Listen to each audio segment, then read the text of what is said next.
Carol Peterson, a widow and a singer earlier in her life, wakes up in her apartment and turns off the alarm clock. Carol carefully pets her dog so as not to wake it up and then starts her day. Photos all over the charming house reveal Carol used to be married to a man in the pictures. Carol goes on with her day, preparing the food in the kitchen and watering the plants in the garden. Later that day, she spends some time with her group of friends playing cards and telling everyday stories. At the end of the day, Carol is back in her bed watching TV with her dog Hazel. She wakes up around 5 a.m. and realizes Hazel is not in the room. Sometime later, Carol finds the dog and realizes the dog needs medical care. Carol takes Hazel to the vet, who explains that Hazel will be given a sedative, and the dog's heart will stop. Carol is kneeling next to the surface Hazel is lying on with eyes closed and trying to comfort her dog. Her eyes are soaked with tears. Carol still hangs on to hope of Hazel getting better, but then realizes she probably needs to say her goodbyes now. Carol returns home feeling exhausted and leaves Hazel's leash behind the door, as they won't be needing the leash anymore. Carol is sitting in the armchair, drinking a glass of wine, and looking lost in her thoughts. She gets up and goes to the other room where she encounters a rat.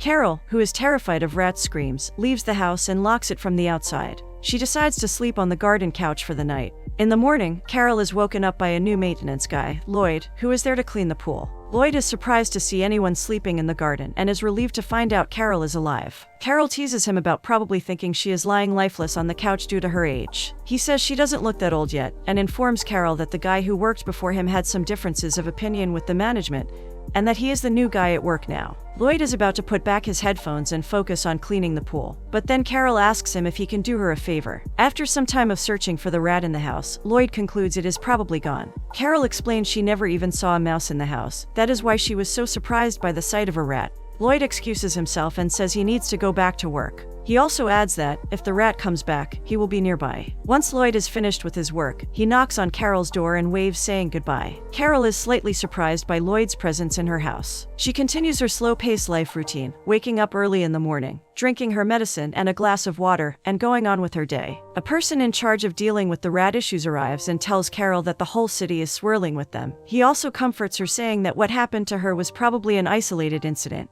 After the man leaves, Carol has lunch in the garden and later watches TV in her bedroom. The following day, Carol goes to shop for some medicine and health supplements. The shop assistant tries to help Carol out with shopping, but she doesn't know what she is looking for, so the shop assistant suggests starting from the basics, like magnesium. Carol admits she doesn't usually take magnesium as part of her diet. Some time later, a man in the shop approaches Carol, saying she doesn't need all those supplements she bought, as she is right just the way she is. Carol is puzzled by his words as he leaves the shop. Carol is attending game nights with her friends where they are playing cards and chit-chatting. The other ladies are commenting on various guys, and Carol reminds them they are here to play cards. They try to persuade Carol to move closer to them, in one of the cottages, but Carol assures them she is fine living in her house even though Hazel is gone. The ladies continue to tease each other about getting married again, but Carol doesn't seem to share their enjoyment about the topic. Carol is playing golf with her friend, Sally, who is complaining about losing at the game. They joke at their expense about playing on a senior golf tour. Afterwards, they sit in a golf court cafe. Carol is reluctant to drink, but Sally persuades her to keep the cheerful mood and orders some wine for them.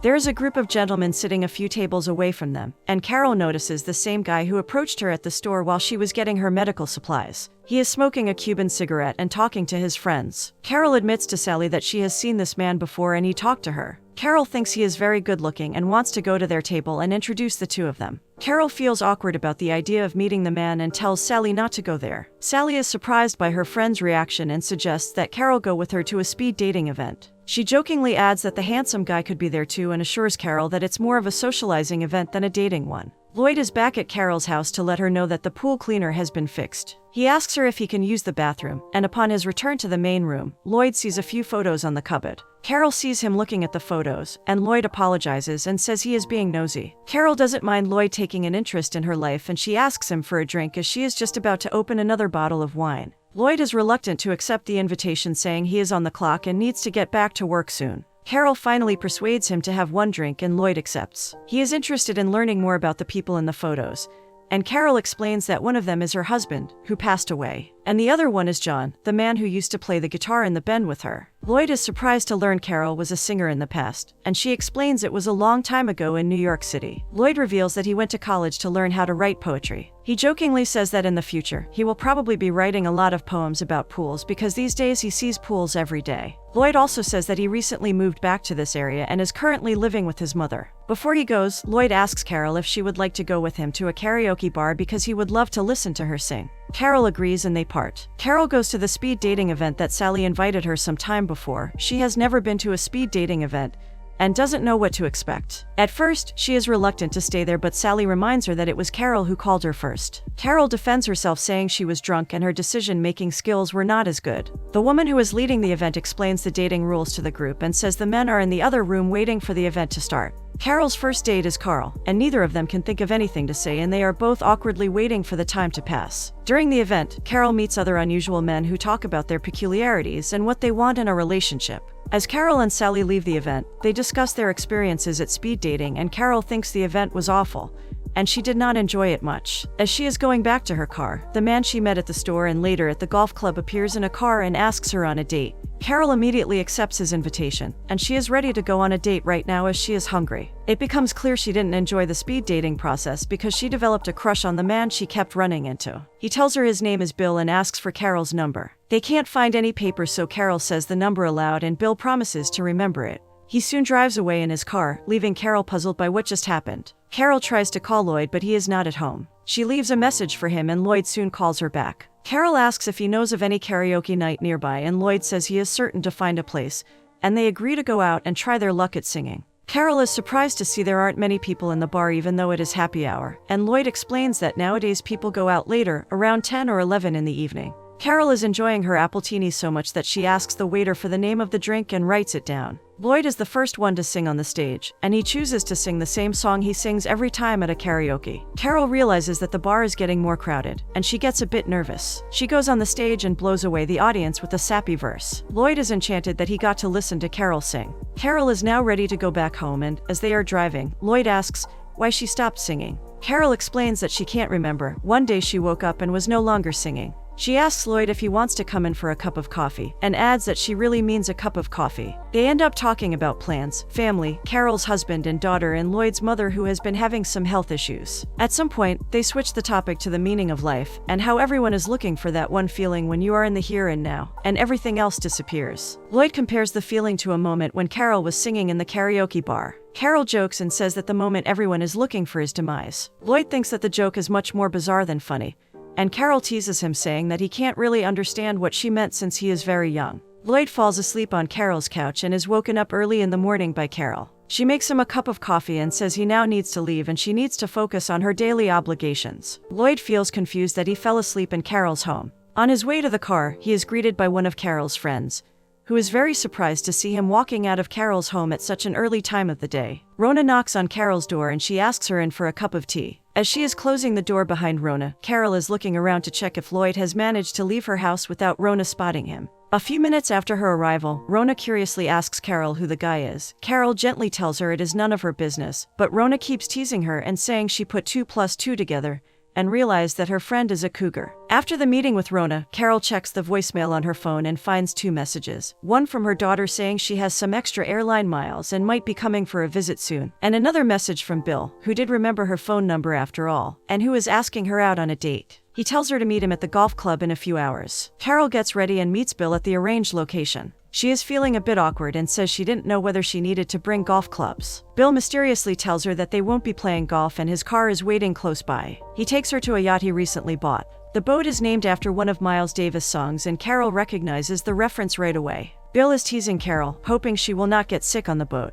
As they reach the billow, Bill takes out a fishing rod. He explains it is not very difficult to learn fishing, because all you need to do is place it in the sea and wait. Carol notices that Bill never lights the cigarette in his mouth, and he says it is due to health, and in the earlier days, it used to be lit all the time. Carol thinks that it is a part of his seduction tactic, and he assures her she is the first woman ever to have been on his boat. He adds that he recently bought it. They continue talking about trust, and Carol admits she doesn't know anything about Bill. He might as well be a serial slayer who took her to the sea to throw her body away, like in a TV show The Sopranos. Bill is amused that Carol watches that show. They go on a fancy romantic dinner and order seafood and wine. Bill is interested in learning why Carol gives the impression that she is in mourning, but also pissed in a sad way. Carol tells him about her husband passing away 2 decades ago, and also about losing her dog a week ago. Bill talks about losing his wife who first left him and then died. They both agree on how difficult it is to lose somebody in life. Bill concludes the conversation by teasingly saying he likes her a bit, and that she is okay. Bill drives her home and Carol talks about how she can't remember the last time she was away from home for a whole day. As she is about to get out of the car, Bill asks her where she is going and then kisses her. Back in her home, Carol sees a rat in front of the kitchen again and screams. She spends the night in the garden and calls the maintenance guy the following morning.